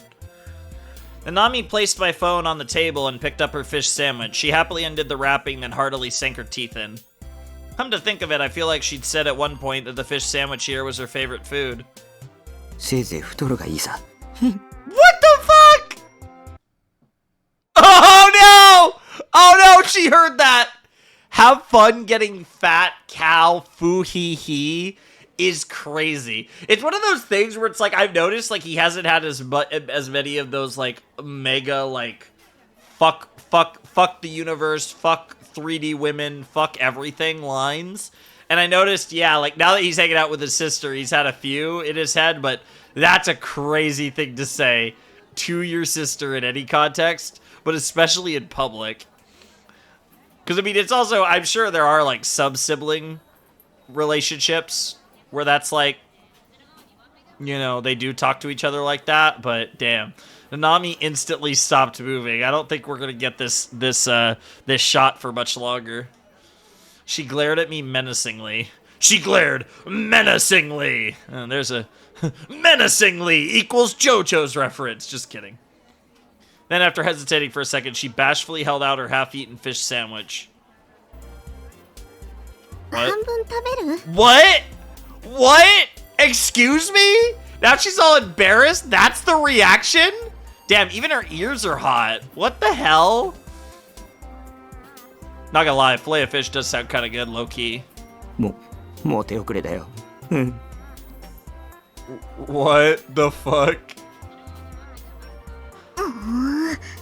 Dude, you're so lucky you're in public, or she would be beating your ass right now. You'd be fucking dead. そういうこと言うと上司に嫌われるって覚えといた方がいいよ、バカ鬼。バカ鬼. Nanami ended up finishing the fish sandwich all on her own. What a fucking fat ass! It's one fish sandwich, bro! Calm the fuck down! What the fuck? Bro! I mean, I know you, like, hate everyone and your sister is near the top of the list, but good lord!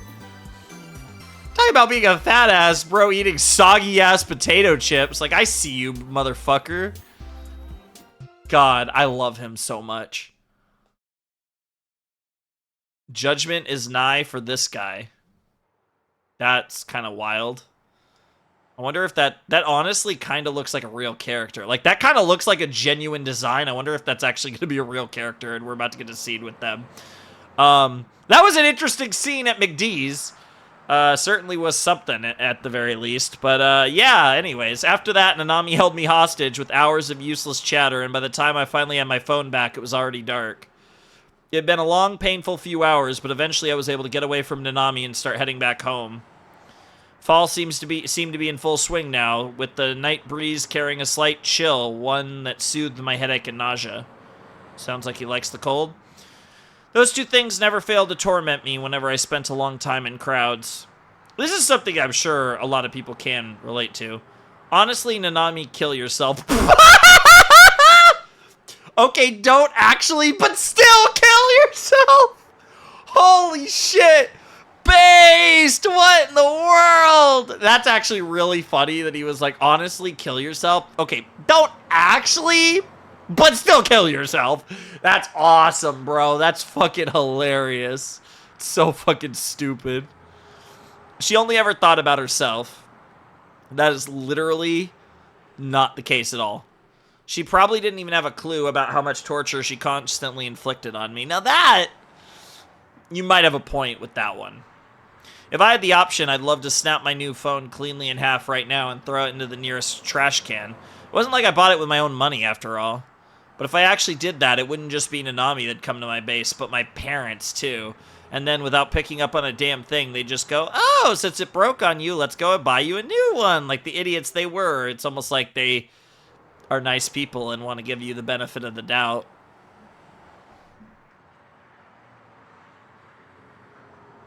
Thus, I reluctantly suppressed my urges to smash the damn thing. But this is one of those things where he's trying to justify his behavior, because I'm sure somewhere deep within him, he doesn't hate this quite as much as he wants to tell himself that he does. So he finds a justification for his action that he takes. I needed to get home and quickly. I could hear another night of ESO calling my name. I don't know. Some of these shots are reminding me a little too much of the Cruise fiction scene. A single day had passed recently that hadn't filled me with endless anxiety. I really hoped my peaceful everyday life would hurry up and come back already. I somehow doubt that. What are we gonna do here? Back to the crate. Oh, on that night, another grotesque case occurred. The 4th new-gen case. Okay, here we go. So this is the first new-gen case since the big moment. I mean, probably still at this point the biggest moment of the story, which was the reveal of us actually running into the murder scene with pink hair. Like always, Grim laid out the details to me when I was playing ESO. All right, let's get to it. Another Grim conversation, it looks like. Chat log time. Sup, Grim? Bit later than usual today, eh? Whose eyes are those eyes? Oh, shit! Dude, what is this? This huge eyes are... Dude, whose eyes are those eyes, man? Like... Dude, I feel like by the end of this game, I'm gonna have trauma from that phrase that, like, if I ever see somebody say this in, like, a show, I will, like have PTSD or something. I feel like by the end of this, I will genuinely have trauma to that phrase. It's just a gut feeling. I couldn't believe my eyes. Yeah, your eyes, indeed. Why did Grim know that phrase? I was completely taken aback. My fingers trembled on the keyboard. I didn't even know where to start with responding. Hell, even just looking at what he typed nearly took everything out of me. The 4th new-gen case happened. Been following the shitstorm this whole time. Things be really heating up in Shibuya. This is seriously fucking crazy, dude, lol. The victim's corpse had all the blood completely drained out. They found them dead in the Inokashira station bathroom, and the corpse was really something. The skin had turned green all over. Freaky, seriously goddamn freaky. Lately, I've even started to think that the occult theories might have even been right. I bit my lip as I watched the messages flow. My imagination came very close to forming an image, but I was just barely able to keep that delusion at bay. I took a gulp of cola from the bottle to calm myself somewhat. Damn that Grim. He had to be ambushing me like this on purpose. There's no way a person could do this. Eh? No reaction? God damn it, Grim. How do you know so much about it? You're talking almost like you were there. Well, something like that? Also, I guess you're still not interested in this stuff, Nightheart? New gen and all that jazz? Yes and no. Not enough to follow it. Too busy grinding in ESO. Paste. Never change, oh lightning fast Nightheart. A true video game addict that puts the rest of us to shame. That's why we love you. That's why we admire you. That's what... Oh, I didn't even... Okay, well, anyways. Short of the full quote, "That's why we love you, that's why we admire you." A quotation from a popular manga about bizarre adventures used to express awe at someone's capabilities, often used sarcastically in references to negative character traits such as pettiness. I love that we just keep referencing JoJo's. A term used to refer to someone that stays in their room and constantly plays video games for exceedingly long periods of time, often forgoing food, sleep, etc. This is me when I play certain types of video games, and why I try not to play video games that much, because I am really bad with that. Because video games like can really grip me, which is one of the main reasons I try not to play a lot. I think I'd be really bad with visual. I'd be awful with visual novels too if I didn't really only do them for videos. I didn't really want to talk about new gen, so I somehow managed to fool Grimm into bringing the topic to an end. By the way, take a look at this. Okay, we have a link. What do you think? It's an auction? And we have Taboo in here. What the hell is this auction going to be for? I'm sensing some serious bait. Last time he did this, he acted like it was some gory shit, only for it to be some random dumbass meme. This time could very well be the opposite. Huh? You seriously don't know about it? About what? Are you actually a wrong-sider, Nightheart? What the hell is a wrong-sider? Fuck off. Fine, what is it? What if I said it's related to your precious Seraton? Oh no. For real? Then I had to look. As far as I could tell, the URL looked like it linked to some auction page, so it probably wouldn't crash my browser or hit me with anything mentally scarring. Oh yeah, bait's here too. When a program or operating system stops functioning, it closes. A number of web pages are designed to overload web browsers or cause the operating system to behave abnormally. Links to such pages are frequently posted on anonymous message boards without any formal warning. And in the worst case scenario, they can have serious effects on the computer of whoever visits the page. Sure.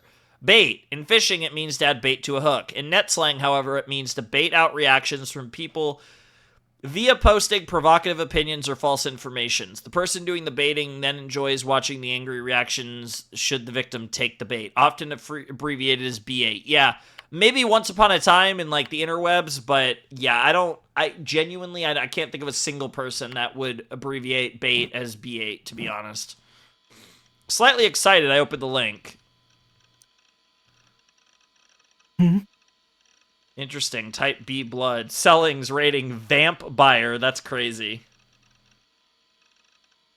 Bidding starts at 40,000 yen, huh? So that's like $400-ish, especially back at this time period.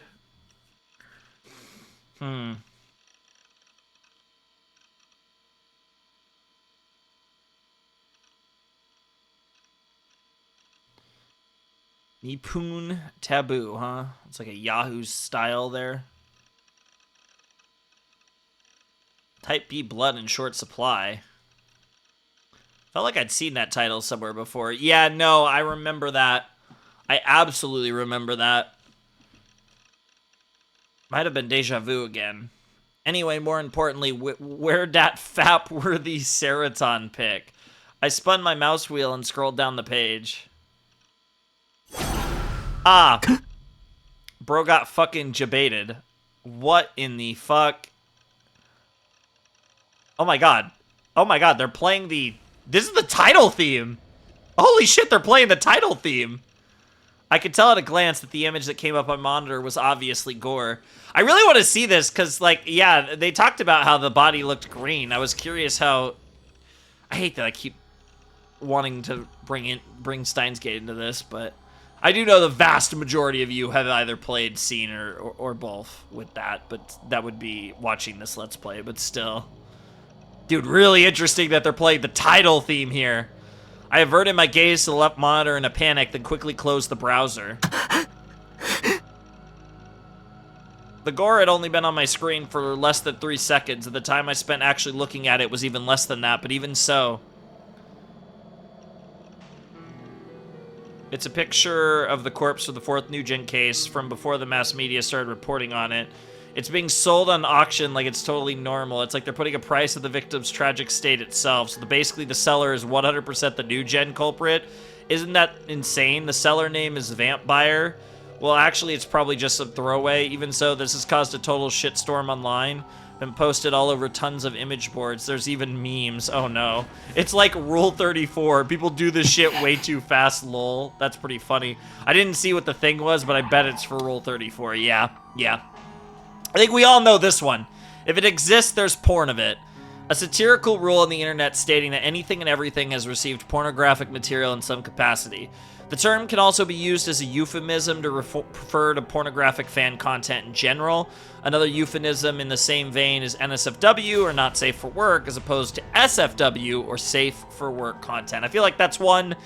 It's one that probably should have a description if there are random normies playing this game, like hardcore normies, but I feel like at this point, most internet denizens of any seriousness know what R34 means. Oh yeah, did you notice the dying message in the image? Oh no, not a dying message. Oh no. Oh no. Oh no, not again. God, why does this happen in every game I play? Dying message. It's written on the wall with the victim's blood. Still can't believe it's there. It's gonna be whose eyes are those eyes. The culprit probably did it for shits and giggles. That's why he said, hello, Night Art-san, you alive? Is your computer frozen? It's going to be whose eyes are those eyes, because that's what Grimm said at the beginning. Dying message. I'd only seen the image for an instant, and yet, yeah, I definitely... ゲームだ。こんな世界は虚構のゲームの世界に違いないんだ。 God, that's so ironic. The victim's last message, written sloppily in deep red blood, had been burned into my mind. No matter how much I tried not to think about it, the letters rose one by one on my closed eyelids, urging me to realize them. なんであの言葉がここで出てくるんだ。 It's definitely whose eyes are those eyes.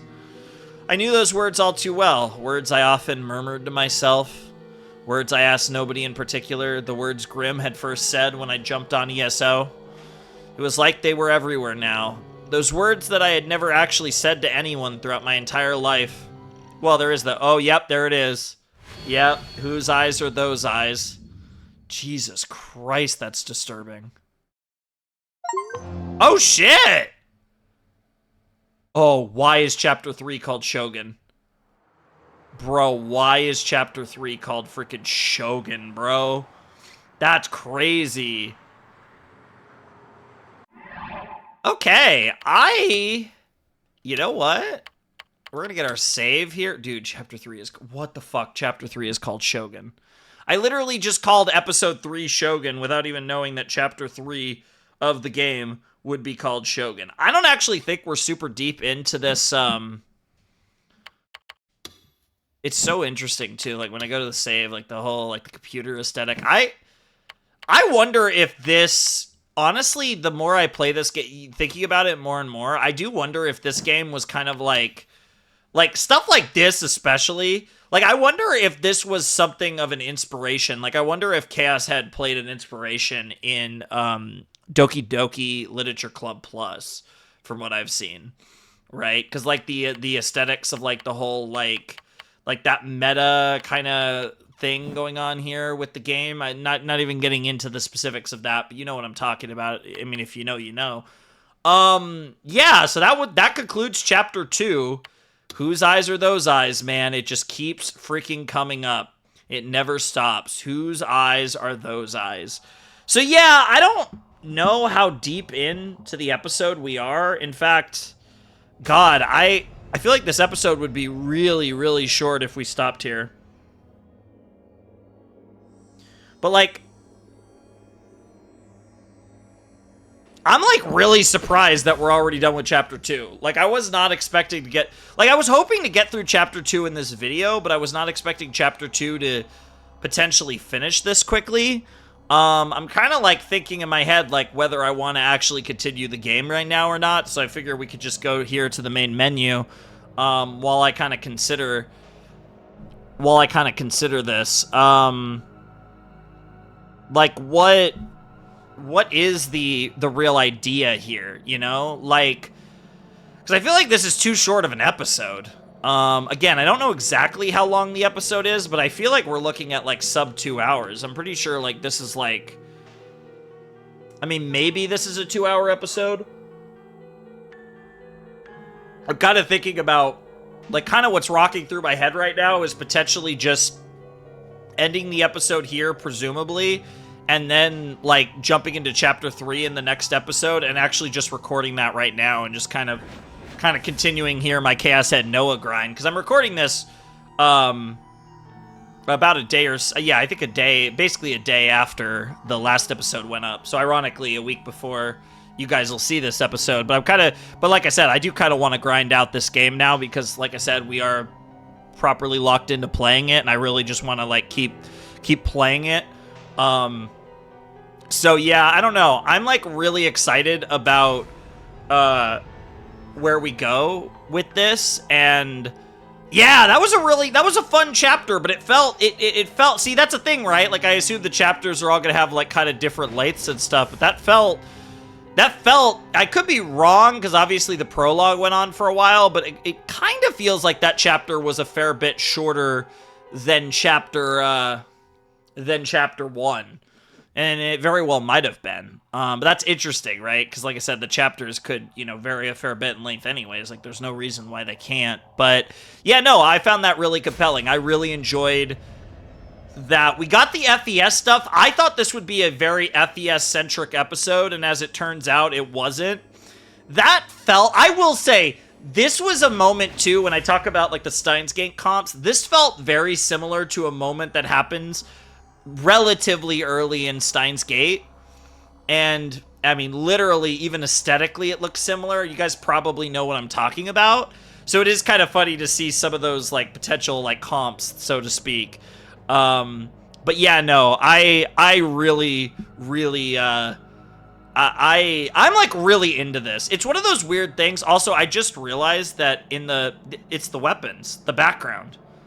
In the background of this shot, they're like the weapons. Maybe the one on the left is the FES one, and we never got to see the other one, but yeah, these are like all weapons in the background. These like weird sword things in the background behind the, what was it, Shibuya 107 or whatever, building that's like destroyed here, that's for this title card. But, yeah, I don't know, like, that's like a really fucking cool, that's a really cool, like, I love this freaking title screen. It is so fucking cool.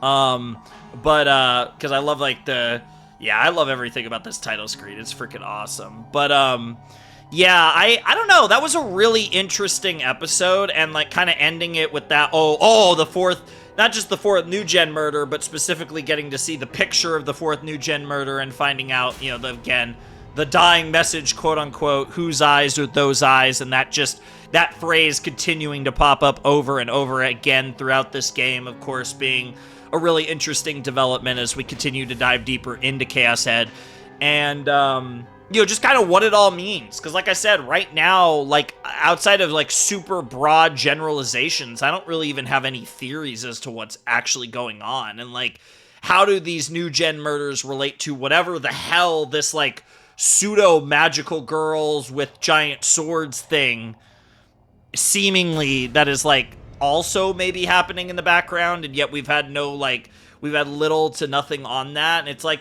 it's really interesting because even though, like I said, you know, we're 4 episodes in the game, we've beaten the prologue in the first 2 chapters, God only knows how many chapters are in this game, it does feel like we're still so early in this game. Like, it feels like we haven't even started, damn near. Like, it does kind of feel like that we're still so much in the early stages of kind of piecing this whole thing together. And that's really exciting. Like, that's something that I'm, like, really looking forward to watching this game unfold and kind of where it goes in the long run. That's gonna be an absolute blast, right? Like, and I really enjoy, like, the kind of long visual novels that, like, slowly build and evolve like that. Like, that's something that appeals to me. Like, I like a decently long visual novel that has, like, a lot to chew on, right? And I feel like I feel like this game has so much to chew on that, like, it's barely even, like,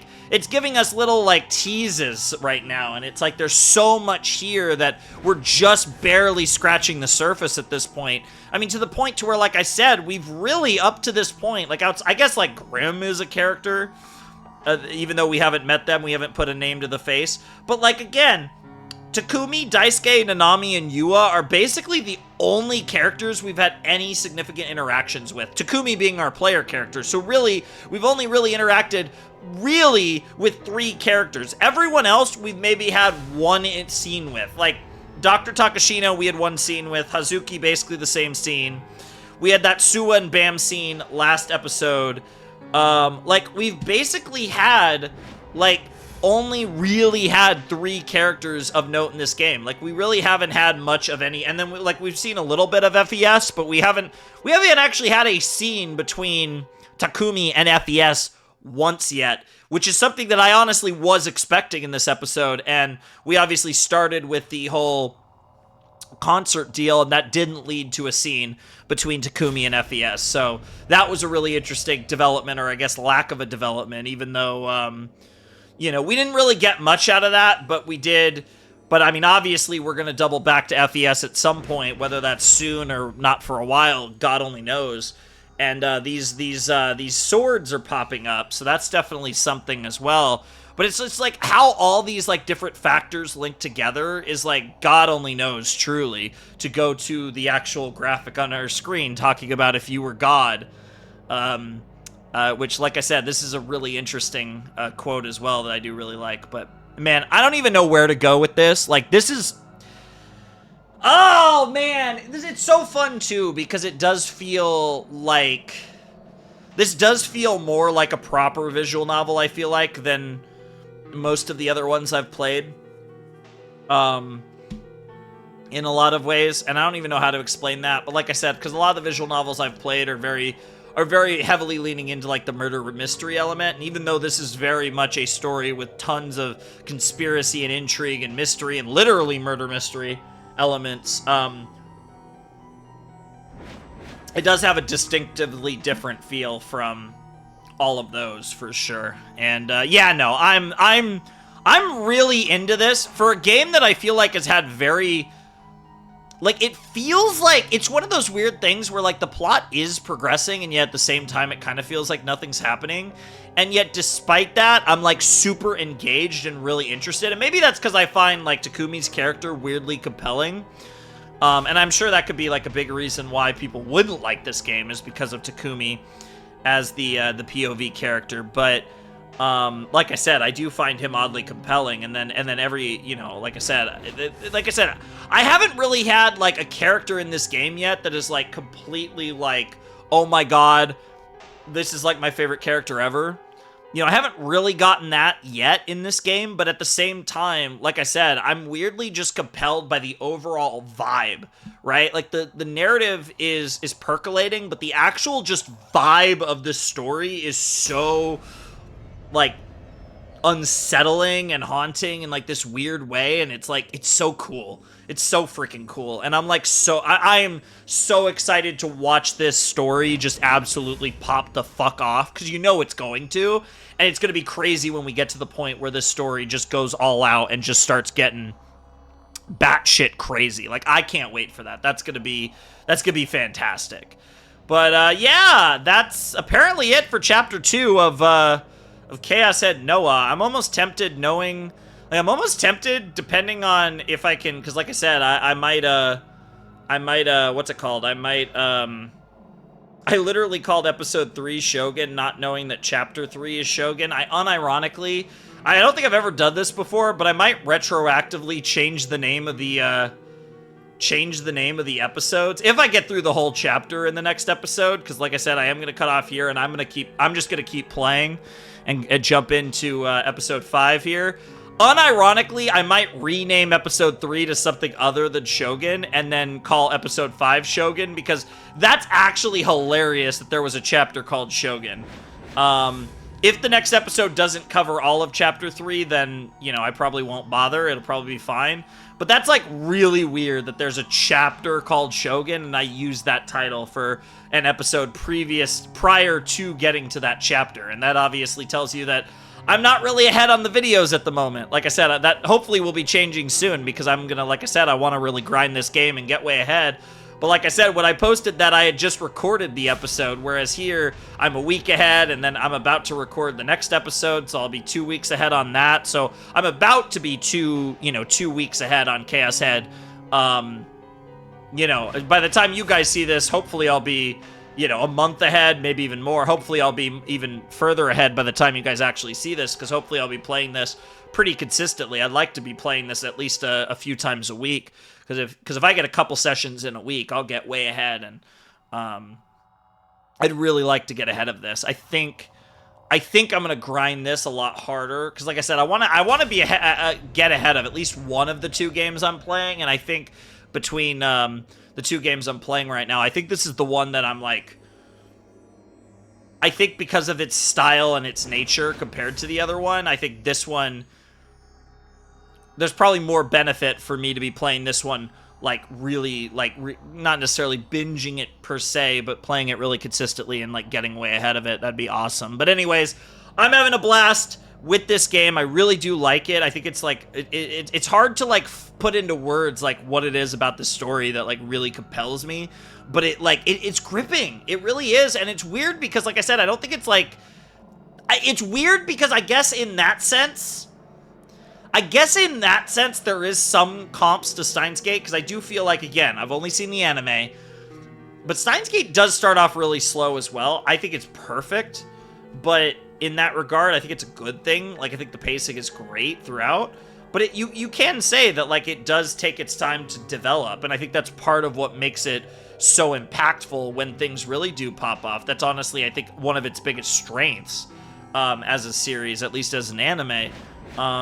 But, like, you could definitely feel some of that, I think, with ChäoS Head, and I'm sure that's kind of more just a factor of Chiyomaru's writing, or at least earlier Chiyomaru writing. But, yeah, I'm super excited, so I'm probably going to take a short break, and then I'm going to probably jump into another episode of ChäoS Head. But for now, that's going to do it for this episode. I do apologize for this being a little shorter. Like I said, we're kind of just winging this all around, so, the episode lengths will vary quite a bit, but... I guess the similar thing happens with the sets that we do with our, like, anime and cartoon reactions and stuff, where it's like, sometimes we're doing, like, 2 or 3 episodes, sometimes we're doing, like, 4 or 5 episodes. It does vary, the video lengths can vary quite a bit for those, and the gameplay videos tend to trend longer than the reaction videos in terms of how much content I cover, but the games also trend to be on the longer side, so, there's a give and take there both ways, but... I hope you guys don't mind too much that this episode might be a little bit on the shorter side, but like I said, depending on how long Chapter 3 is, I'm kind of down to just go ham here.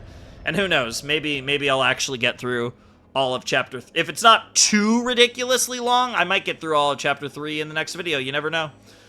Maybe not. Probably not, but hey, who knows. Anyways, without any further ado, I must bid you adieu. Flamin' Shark signing out. Hope you have a wonderful, fantastical day. And I'll see you next time with another video. Thanks for watching. Peace.